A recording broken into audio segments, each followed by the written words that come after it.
You are looking at Julian's pronunciation guide, where we look at how to pronounce better some of the most mispronounced words in the world, like this other curious word. But how do you say what you're looking for today?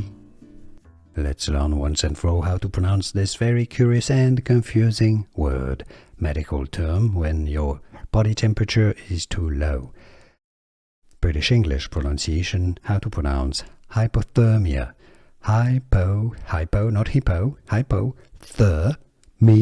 The stress is on the th syllable.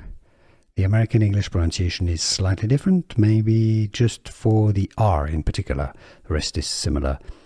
American English, US pronunciation, hypothermia, or in British English, hypothermia. Remember, listen carefully. One last time. Hypothermia. It's easy once you know, and now you know. Here are more videos on how to pronounce more confusing words and names too many mispronounced. Like this video if you found it useful. I appreciate your support. I'll see you soon, and thanks for watching.